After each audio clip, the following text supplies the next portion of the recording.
Assalamualaikum, salam sejahtera. Terima kasih kerana telah memilih channel ini. Jangan lupa tekan butang like, komen, subscribe dan share untuk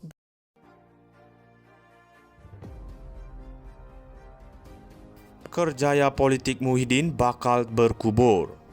Sebaik saja pihak Istana Pahang membuat laporan polis terhadap Tan Sri Muhyiddin atas sindirannya terhadap Yang di-Pertuan Agong dalam ceramah di negeri, maka sudah boleh dianggap kerjaya politik Tan Sri Muhyiddin sebagai hampir terkubur. Selain dari laporan polis yang dibuat oleh pihak Istana Pahang, sejumlah 29 lagi laporan polis telah dibuat oleh pelbagai pihak dari kumpulan dan juga individu. Terkini pihak Parti PAS Pahang juga telah membuat kenyataan sokongan kesetiaan tidak berbelah bagi kepada Istana Pahang. Ini bermakna Tan Sri Muhyiddin telah kehilangan banyak sokongan dari pelbagai pihak yang enggan menyokong kebiadaban dan keceluparan Muhyiddin terhadap institusi raja, khususnya mantan Yang di-Pertuan Agong.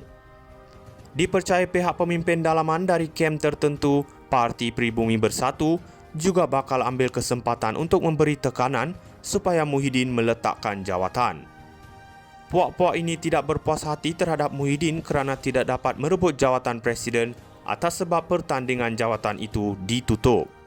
Antara yang cuba pertahan Muhyiddin dalam kebiadaban Tan Sri Muhyiddin terhadap institusi raja hanya Wan Faisal sahaja.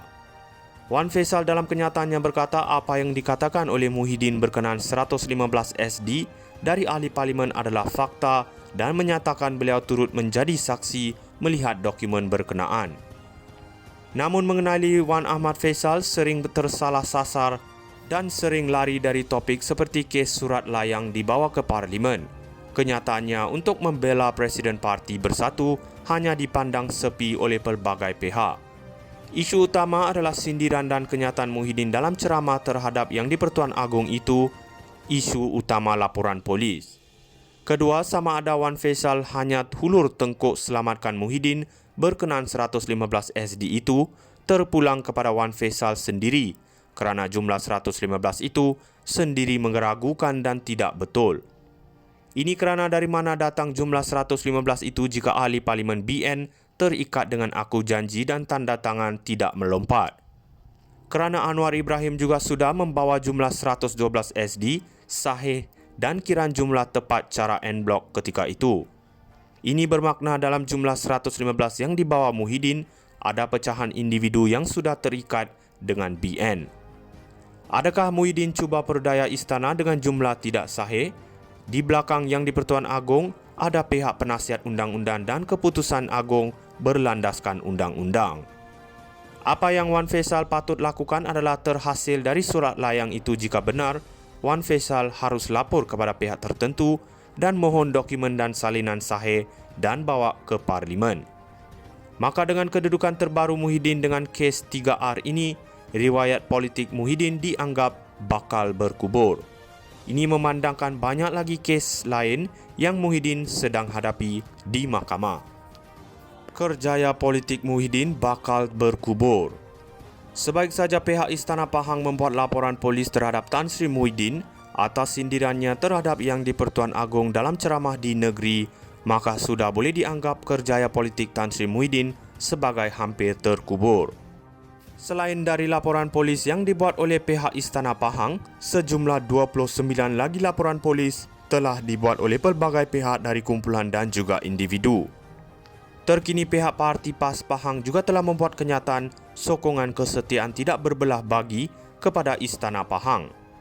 Ini bermakna Tan Sri Muhyiddin telah kehilangan banyak sokongan dari pelbagai pihak yang enggan menyokong kebiadaban dan keceluparan Muhyiddin terhadap institusi raja, khususnya mantan Yang di-Pertuan Agong.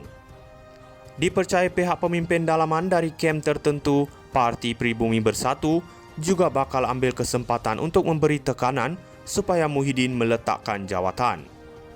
Puak-puak ini tidak berpuas hati terhadap Muhyiddin kerana tidak dapat merebut jawatan presiden atas sebab pertandingan jawatan itu ditutup. Antara yang cuba pertahan Muhyiddin dalam kebiadaban Tan Sri Muhyiddin terhadap institusi raja hanya Wan Faisal sahaja. Wan Faisal dalam kenyataannya berkata apa yang dikatakan oleh Muhyiddin berkenaan 115 SD dari ahli parlimen adalah fakta dan menyatakan beliau turut menjadi saksi melihat dokumen berkenaan. Namun mengenali Wan Ahmad Faisal sering tersalah sasar dan sering lari dari topik seperti kes surat layang dibawa ke Parlimen. Kenyataannya untuk membela Presiden Parti Bersatu hanya dipandang sepi oleh pelbagai pihak.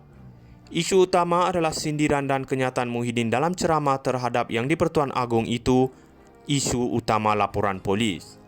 Kedua, sama ada Wan Faisal hanya hulur tengkuk selamatkan Muhyiddin berkenaan 115 SD itu terpulang kepada Wan Faisal sendiri kerana jumlah 115 itu sendiri meragukan dan tidak betul. Ini kerana dari mana datang jumlah 115 itu jika ahli Parlimen BN terikat dengan aku janji dan tanda tangan tidak melompat. Kerana Anwar Ibrahim juga sudah membawa jumlah 112 SD sahih dan kiraan jumlah tepat cara en blok ketika itu. Ini bermakna dalam jumlah 115 yang dibawa Muhyiddin ada pecahan individu yang sudah terikat dengan BN. Adakah Muhyiddin cuba perdaya istana dengan jumlah tidak sahih? Di belakang Yang di-Pertuan Agong ada pihak penasihat undang-undang dan keputusan Agong berlandaskan undang-undang. Apa yang Wan Faisal patut lakukan adalah terhasil dari surat layang itu jika benar, Wan Faisal harus lapor kepada pihak tertentu dan mohon dokumen dan salinan sahih dan bawa ke Parlimen. Maka dengan kedudukan terbaru Muhyiddin dengan kes 3R ini, riwayat politik Muhyiddin dianggap bakal berkubur. Ini memandangkan banyak lagi kes lain yang Muhyiddin sedang hadapi di mahkamah. Kerjaya politik Muhyiddin bakal berkubur. Sebaik saja pihak Istana Pahang membuat laporan polis terhadap Tan Sri Muhyiddin atas sindirannya terhadap Yang di-Pertuan Agong dalam ceramah di negeri, maka sudah boleh dianggap kerjaya politik Tan Sri Muhyiddin sebagai hampir terkubur. Selain dari laporan polis yang dibuat oleh pihak Istana Pahang, sejumlah 29 lagi laporan polis telah dibuat oleh pelbagai pihak dari kumpulan dan juga individu. Terkini pihak Parti PAS Pahang juga telah membuat kenyataan sokongan kesetiaan tidak berbelah bagi kepada Istana Pahang. Ini bermakna Tan Sri Muhyiddin telah kehilangan banyak sokongan dari pelbagai pihak yang enggan menyokong kebiadaban dan keceluparan Muhyiddin terhadap institusi raja, khususnya mantan Yang di-Pertuan Agong. Dipercayai pihak pemimpin dalaman dari kem tertentu, Parti Pribumi Bersatu juga bakal ambil kesempatan untuk memberi tekanan supaya Muhyiddin meletakkan jawatan. Puak-puak ini tidak berpuas hati terhadap Muhyiddin kerana tidak dapat merebut jawatan presiden atas sebab pertandingan jawatan itu ditutup. Antara yang cuba pertahan Muhyiddin dalam kebiadaban Tan Sri Muhyiddin terhadap institusi raja hanya Wan Faisal sahaja.